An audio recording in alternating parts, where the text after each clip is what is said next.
Reflexiones peripatéticas por Mario García Cárdenas para el Laboratorio de Medios y Humanidades, Facultad de Filosofía y Letras, Colegio de Historia. Entrega 4. La cultura popular en la Edad Media y el Renacimiento. Mijael Bakhtin.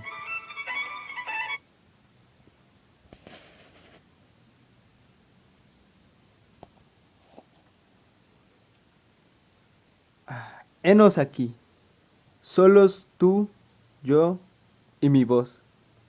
A lo largo de estas reflexiones peripatéticas, me has acompañado a conocer un poco más sobre el libro de un soviético teórico del lenguaje, así es, Mijael Bakhtin. El libro, que lleva por nombre La cultura popular en la Edad Media y el Renacimiento, el contexto de François Rabelais, rescata aspectos de la Edad Media y parte del Renacimiento en torno a la cultura popular, expresada en la plaza pública donde todas las personas participaban asumiendo la misma condición, pues en estos casos todo sujeto, por más importante que fuera, tenía que convivir con los de abajo e incluso intercambiar papeles entre jerarquías sociales. ¿A qué me refiero con esto?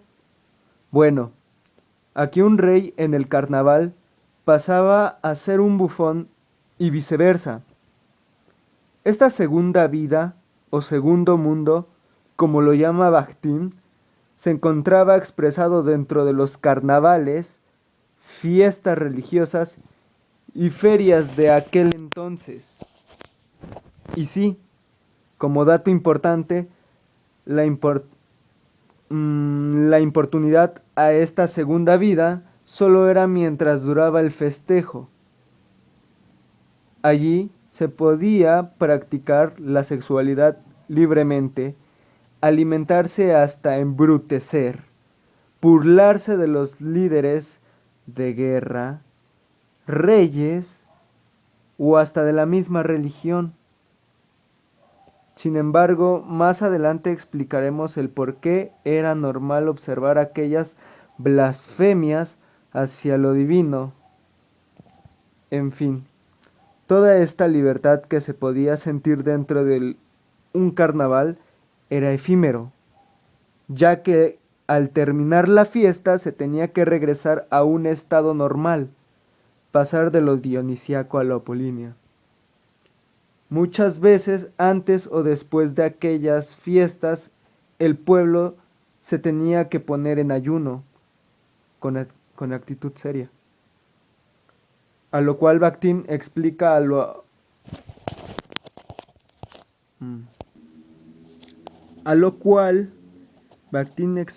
o lo hace ver como un periodo de temor, miedo, de control total hacia las actitudes en la religión.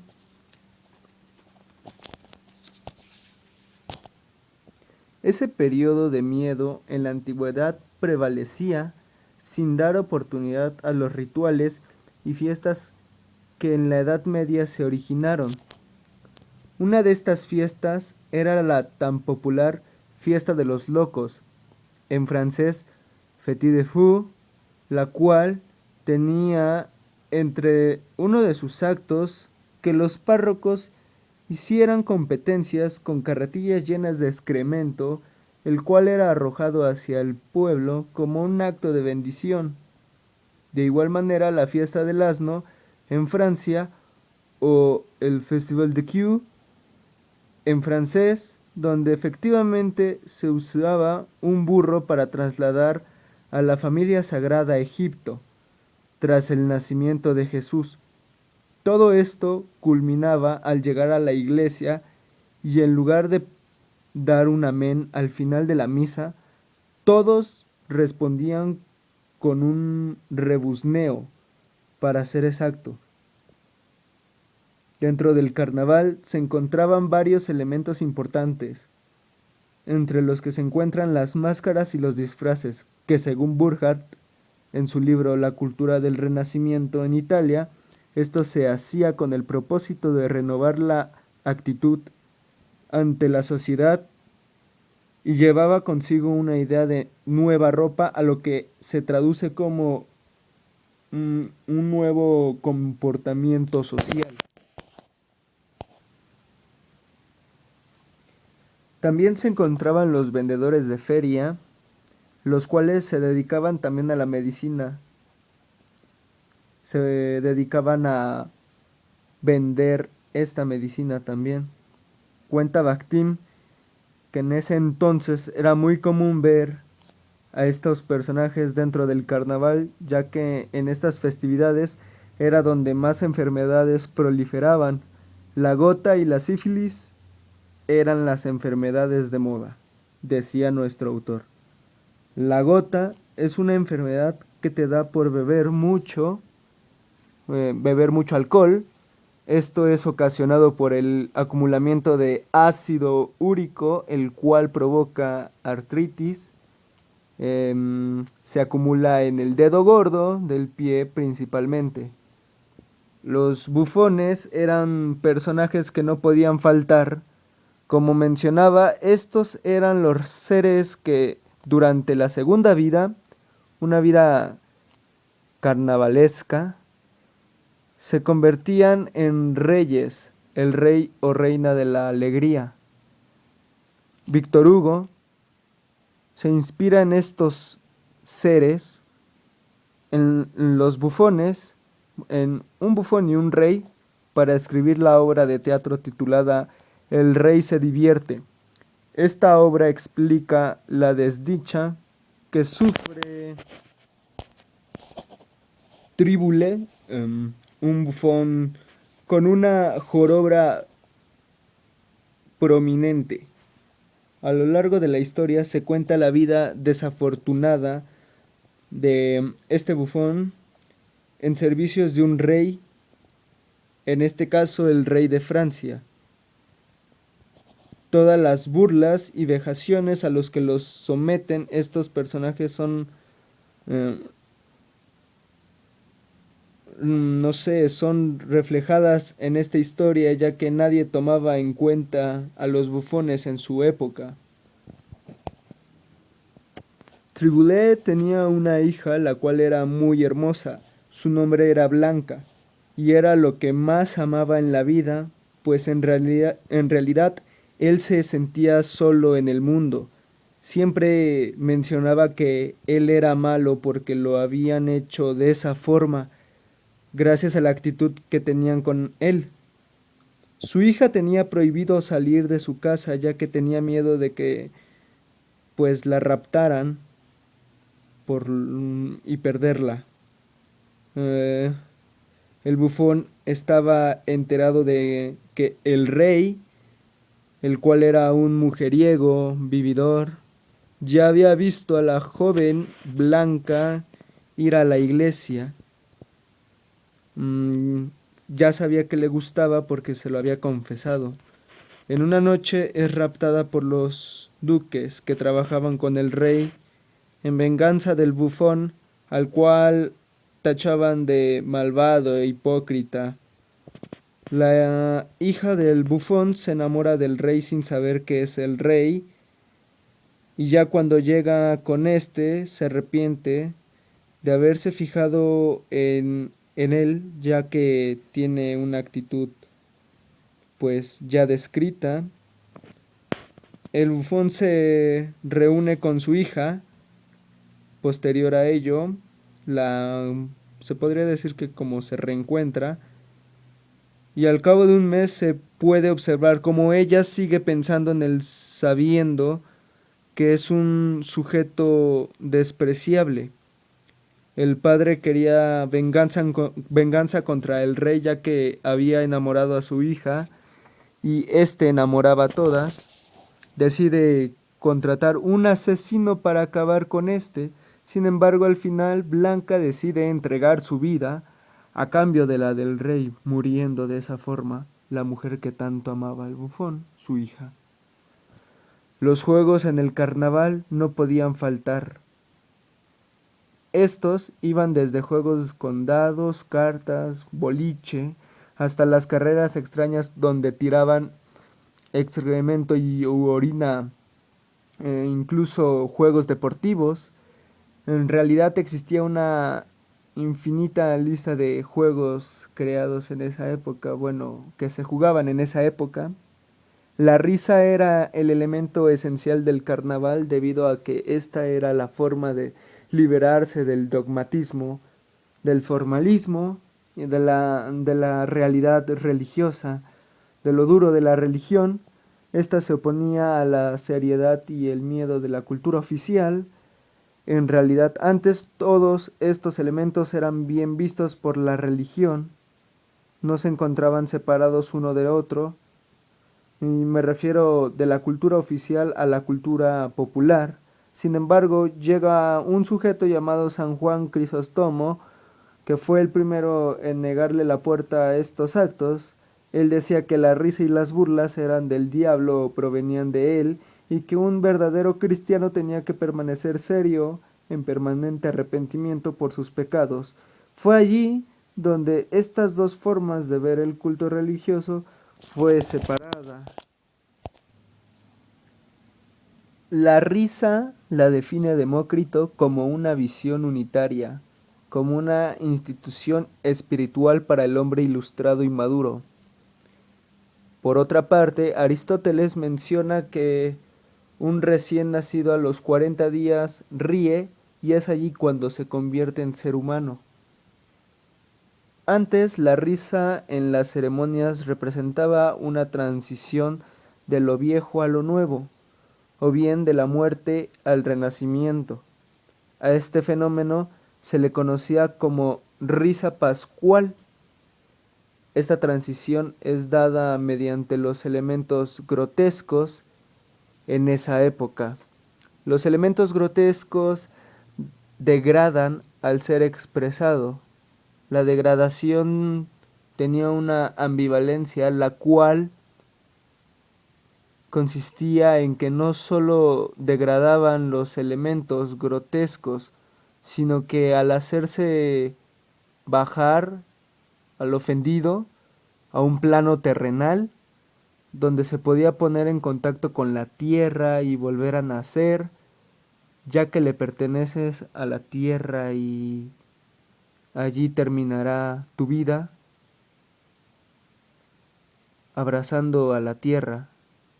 También es explicando lo alto y lo bajo con el cuerpo humano. Lo alto, que son todas esas jerarquías en la sociedad, líderes, reyes y Dios, la religión, todo lo que habíamos comentado, y era representado por la cabeza de una persona, y lo bajo representado por el vientre y las entrañas del sujeto, los genitales. Esto significaba que al pasar de lo alto a lo bajo estabas en contacto con las entrañas del sujeto, con los genitales y dadores de vida, y con el vientre, que es donde se gesta un embarazo. Por ejemplo, las entrañas, pues obviamente en un asesinato existe el término vamos a destripar, que prácticamente es las tripas, es un elemento que se encuentra, que posterior lo vamos a explicar.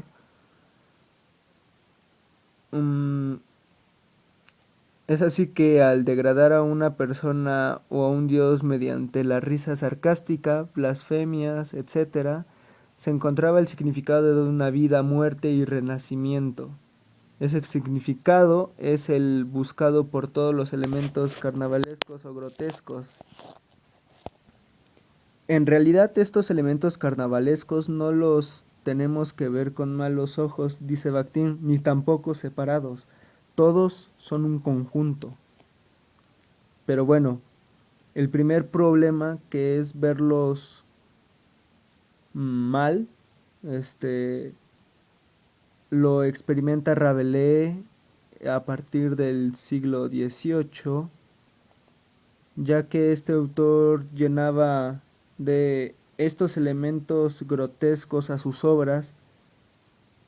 Y bueno, Bakhtin explica que si se lee desde un punto de vista moderno no se le va a dar el significado correcto.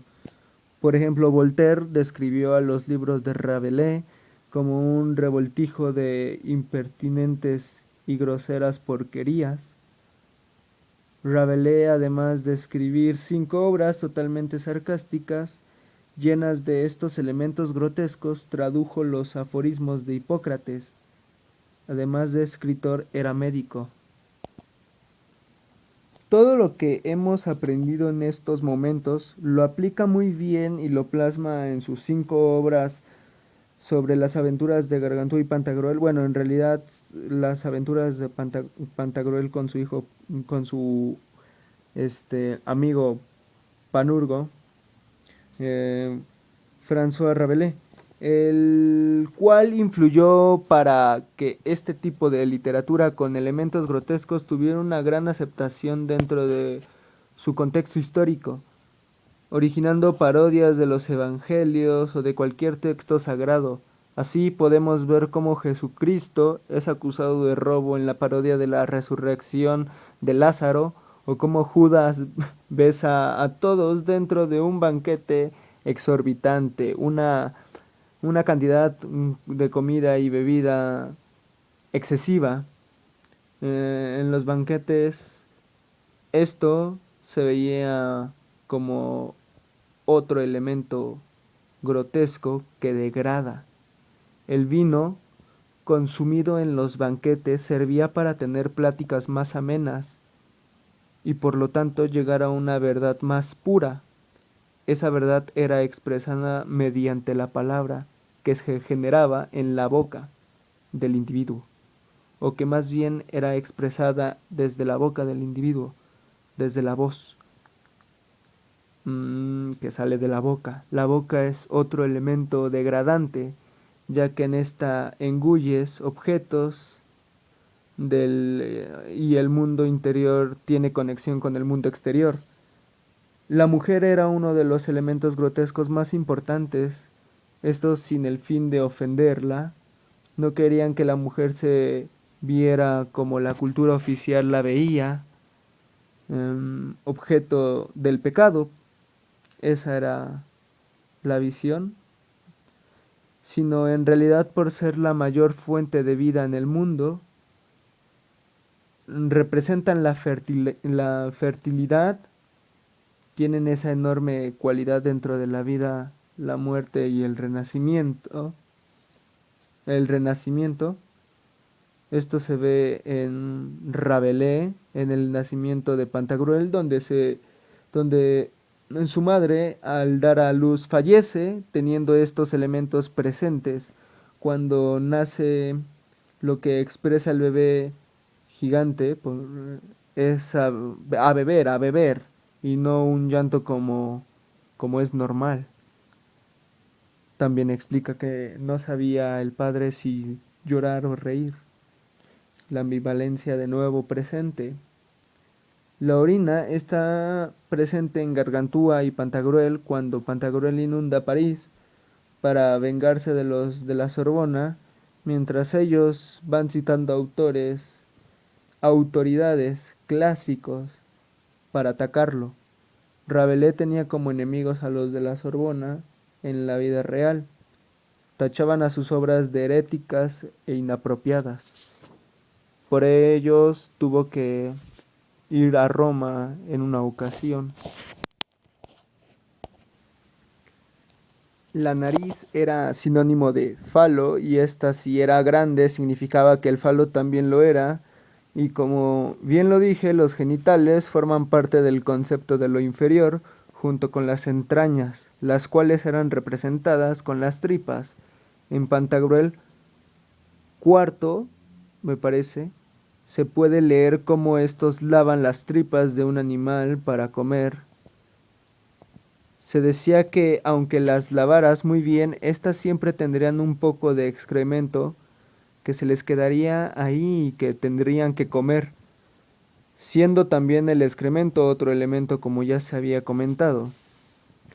Los golpes dentro de las bodas se reflejan en el libro cuarto de Rabelais, donde llegan a la isla de los Quisquillosos y presencian una boda a puñetazos. El novio no puede regresar el golpe, está prohibido, y representaba la muerte, el contacto con la tierra, golpear al sujeto, y el renacer al momento de que la víctima se paraba inmediatamente sin dolor alguno, sin explicación alguna en el libro. El infierno era otro elemento, ya que éste representaba la premisa para la cultura popular de haz lo que se te plazca, a diferencia de la cultura oficial que el infierno lo veía con temor, era un elemento para causar miedo. En suma, estos elementos formaban parte de un mundo distinto al nuestro, el cual se expresa muy bien en Gargantúa y Pantagruel.